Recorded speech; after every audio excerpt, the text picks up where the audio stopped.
نوجوان طبقے نے تو نماز کو دن پہ دن اتنا سستا کر لیا ہے کہ سمجھ میں نہیں آتا آخر وہ کس کے زیر سایہ بیٹھتے ہیں، کس کی سرپرستی میں وہ ان باتوں کو سیکھ رہے ہیں۔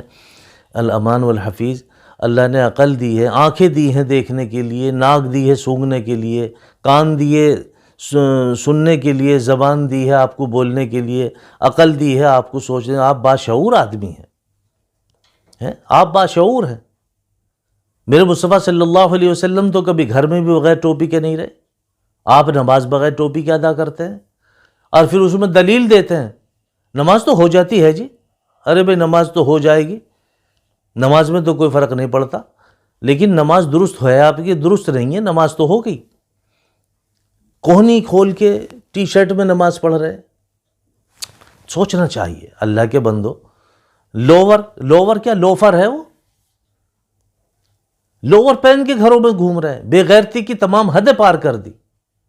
گھر میں بیٹی ہے، بہن ہے، بھتیجی ہے، بھانجی ہیں، مائیں ہیں، ارے کم سے کم ان کا تو خیال رکھو۔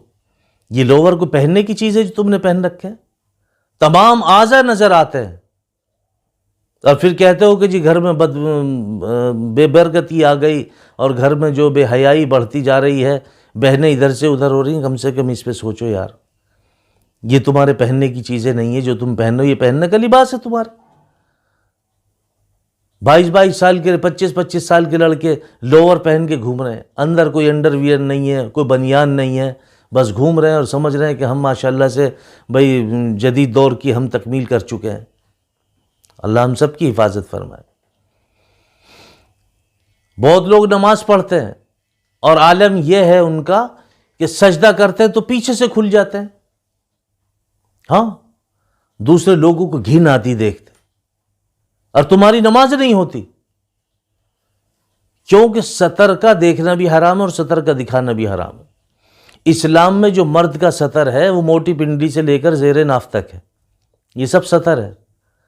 میں ان بزرگوں سے بھی گزارش کروں گا جو اپنے گھر میں رہتے ہیں، بنیان کندھے پہ ڈالتے ہیں اور تہمت باندھتے تو زیر ناف سے نیچے رہتا ہے ان کا تہمت، کیونکہ توند نکلی ہوئی ہوتی ہے۔ کبھی سوچتے ہی نہیں کہ گھر میں بیٹی بھی ہے، بیوی بھی ہے، بیٹے کی بیوی بھی ہے، اور بھی کوئی رشتہ دار ہے، اور نہ بھی کوئی ہو، سارے مرد ہوں تو ان کے لیے بھی دیکھنا حرام ہے، دکھانا بھی حرام ہے۔ کون سمجھائے ان کو؟ وہ تو بزرگ ہیں، وہ تو بھائی سب سے بڑے ہیں اپنے گھر میں، اللہ میاں کے بعد وہی ہیں سب سے بڑے۔ سوچنا چاہیے، یہ بے غیرتی کی بات ہے۔ وہ نوجوان جو نماز پڑھنے کے لیے آ رہے ہیں اور پینٹ پہن کے آ رہے ہیں، نیچے بنیان نہیں، انڈر ویئر نہیں، سجدہ کرتے ہیں تو بدبخت پیچھے سے کھل جاتے ہیں، سر پہ ٹوپی بھی نہیں رکھتے، شرٹ آستین والی نہیں، ٹی شرٹ پہنتے ہیں، اور اگر انہیں کوئی ٹوک دے تو پوچھتے ہیں جی نماز نہیں ہوئی؟ اب یہ مسئلہ الگ سے بتاؤ۔ اور اگر یوں کہتے ہیں کہ مسئلہ مفتی بتائے گا، جاؤ وہاں سے لو فتویٰ، تو پھر دیکھو ارے میاں ان کے پاس گئے تو کچھ آتا جاتا ہی نہیں، بتایا ہی نہیں کچھ۔ ارے یہ امت کے رہبر ہے، ان کی رہبری میں، ان کی سرپرستی میں کام کرو، ائمہ حضرات کو دیکھو، محبت کی نگاہ سے دیکھو، یہ تمہاری مغفرت کا ذریعہ بنیں گے، تمہیں جنت کے راستے پہ لے کے چلیں گے، لیکن انہیں تسلیم تو کرو، مانو تو ان کی۔ میرے بھائیو، آپ نماز پڑھتے ہیں، نماز پڑھو بھی، نماز سیکھو بھی، عمل بھی کرو۔ بغیر ٹوپی کے نماز مت پڑھو، ٹھیک ہے نماز ہو جاتی ہے، لیکن احترام بھی کوئی چیز ہے، عزت اور عظمت بھی کوئی چیز ہے۔ یہ شہنشاہوں کے شہنشاہ کا حکم ہے، احکم الحاکمین کا حکم ہے، کسی ایسے ویسے کا حکم تھوڑا ہی ہے۔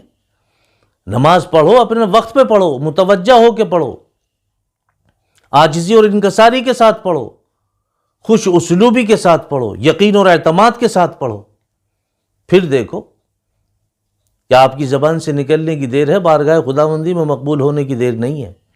اسی کو تو فرمایا الصلاۃ معراج المؤمنین، نماز مومن کی معراج ہے، اللہ سے مانگنے کا ذریعہ، اللہ سے ملاقات کا ذریعہ۔ حضرت علی رضی اللہ تعالیٰ عنہ فرماتے ہیں جب میرا دل چاہتا ہے میں اللہ تعالیٰ سے باتیں کروں تو میں نماز پڑھنے لگتا ہوں، اور جب میرا دل چاہتا ہے کہ اللہ تعالیٰ مجھ سے باتیں کریں تو میں قرآن کریم کی تلاوت شروع کر دیتا ہوں۔ دیکھیے کتنا آسان نسخہ ہے۔ آپ یہ یقین کریں کہ ہاں اب میں اللہ تعالیٰ سے باتیں کر رہا ہوں، نماز پڑھیں پھر دیکھیں اس میں نماز کے اندر کیسے خشوع اور خضوع آتا ہے، دعاؤں میں مقبولیت، چہرے پہ نورانیت، لوگوں کے دلوں میں اللہ سبحانہ و تعالیٰ آپ کی عزت محبت ڈال دیں گے۔ اور تم جیسی بھائی ناقدری کے ساتھ نماز پڑھو گے پھر آپ کے ساتھ بھی ایسا ہی معاملہ ہوگا۔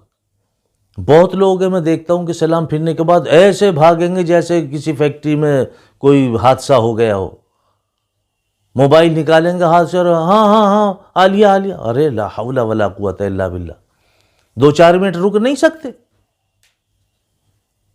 سوچنا چاہیے۔ اللہ نے نماز کی توفیق ایسے ویسے آدمیوں کو نہیں دی ہے، جن کو 70 مرتبہ محبت کی نگاہ سے دیکھا ہے تب اللہ سبحانہ و تعالیٰ نے اپنے گھر آنے کی توفیق دی ہے۔ اس کو دل سے قبول کرو، اللہ کا شکرانہ ادا کرو۔ اللہ آپ کے بنادی نے تو اعلان کیا تھا، بہت لوگوں کو آواز گئی، آپ نے مجھے قبول کیا، اللہ آپ کا بڑا احسان ہے، بڑا کرم ہے، بڑا فضل ہے، آپ کی بڑی خاص نظر شفقت ہے میرے پہ۔ جب آپ اس اعتماد کے ساتھ، اس یقین کے ساتھ نماز پڑھیں گے، آپ جانیں اور آپ کا رب آپ پہ کیا گزرے گی۔ تو میرے بھائیو، یہ مسائل جو ہیں، یہ ان مسائل پہ کھڑے کرنے کی ضرورت نہیں ہے، ان مسائلوں پہ کچھ جو آپ کھڑا کر دیتے ہیں، لیکن ان پہ سمجھنے کی ضرورت ہے، عمل کی ضرورت ہے۔ اس لیے آج سے یہ گانٹھ باندھ لو کہ انشاءاللہ نماز ٹوپی اوڑھ کے پڑھیں گے۔ اس کے علاوہ نماز ہم ایسے لباس سے نہیں پڑھیں گے جس میں ہمارا سطر دکھائی دے۔ اس کے علاوہ ہم ایسی شرٹ نہیں پہنیں گے جس میں کوہنیاں کھلی ہوئی ہوں۔ آپ کو پتہ نہیں ہے بعض مرتبہ نماز واجب الادا ہو جاتی ہے، یعنی نماز آپ نے پڑھی، فرض ادا ہو گیا لیکن درست نہیں ہے، اس لیے جب وقت اجازت دے تو پورے کپڑے پہن کے نماز ادا کریں، یہاں تک ہو جاتا ہے۔ اس لیے جب اللہ نے آپ کو بلایا ہے اپنے گھر میں تو کم سے کم آپ کو سوچنا چاہیے کہ بلاوا کس کے یہاں کا ہے۔ سب تو نہیں جاتے مسجد میں، اگر آپ کو اللہ تعالیٰ نے توفیق دی ہے تو آپ اسی شان مان کے ساتھ میں جائیے، یعنی بن سنور کے جائیے آپ۔ ہاں، صاف لباس ہونا چاہیے، نماز کے لیے وہ کپڑے ہونے چاہیے جو کپڑے تمہارے لیے سب سے زیادہ عزیز ہو، جن کپڑوں کو پہن کے آپ کسی تقریب میں شریک ہو سکتے ہو۔ ہاں، گندے سندے کپڑوں کے لیے تو امام کے لیے بھی ممانعت ہے کہ اگر امام کوئی اس طرح کا لباس پہنے تو اس کے پیچھے نماز مکروہ ہے۔ امام حضرات کو بھی چاہیے کہ وہ اپنے آپ کو ایک دم صاف ستھرا رکھا کریں، خوشبو لگا کے، ہاں، اپنے آپ کو بالکل معطر کر کے نماز پڑھایا کریں، کیونکہ یہ امام ہے بھائی۔ اگر اس امام نے 200 لوگوں کو نماز پڑھائی ہے تو جتنا ثواب ان 200 لوگوں کو ملے گا قیامت کے دن، اتنا ہی ثواب اس اکیلے امام کو ملے گا۔ امام کی بھی ذمہ داریاں بنتی ہے، عوام کی بھی ذمہ داریاں بنتی ہے۔ اللہ پاک آپس میں دونوں کو محبتوں کے ساتھ رہ کے کام کرنے کی توفیق نصیب فرمائے۔